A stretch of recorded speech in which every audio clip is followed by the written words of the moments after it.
O feirón mariñeiro de Rianxo volveu a acaparar as miradas da Guadalupe. Centos de persoas pasaron polas rúas da vila nun dos maiores atractivos desta festa. As festas da Guadalupe viven hoxe unha das súas xornadas máis recoñecibles, o feirón mariñeiro. Centos de persoas percorreron as rúas de Rianxo e desfrutaron dos diferentes postos e exposicións de oficios tradicionais como ferreiro ou carpinteiro. A tradición, comezada no 2004, rememora o Rianxo mariñeiro de principios de século, este ano con motivo do 1924.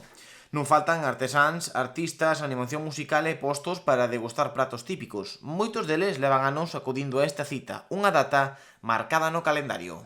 Porque empecé de broma cando fixen a fragua. E a fixen para ir á Feira Franca a Pontevedra, que non cheguei a ir con ela. E depois estes se lle viña, e empecé a vir aquí. Enteroume con cariño, vim unha vez, deixei, e depois empecé xa a vir. Agora xa habrá uns 15 ou 16 anos que estou a vir seguido. Bueno, é unha festa que me gusta. Un dos postos máis destacados é o de Chetembra, coñecido ferreiro da comarca, que amosa aos espectadores, sobre todo aos máis pequenos, as artes deste bello oficio. Aínda así, non é o único que xerou expectación no día de hoxe. A talla de madeira ou os produtos artesáns tiveron moito pulo entre os asistentes.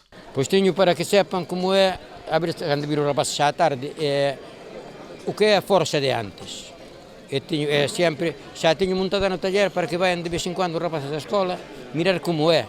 E puño a traballar, e puño ainda un pouquinho con ferro, con tal e cual, porque isto perde-se-nos de todo. Mira que non hai ferreiros agora por aquí, isto é unha pena.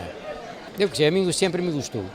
E sempre fun aprendendo, porque se facías un punteiro que che rompía o outro día, se lle dabas moita agua, moita tal, polos aceiros, é moi difícil, e ires sempre asimilando como tens que darlle a cada aceiro, é un mundo.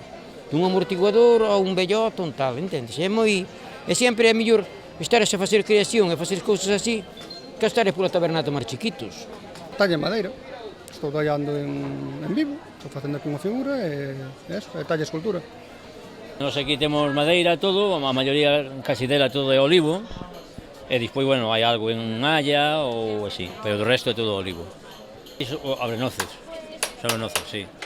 Bueno, a min a madeira de olivo é o que máis me gusta, as cestas e todo eso.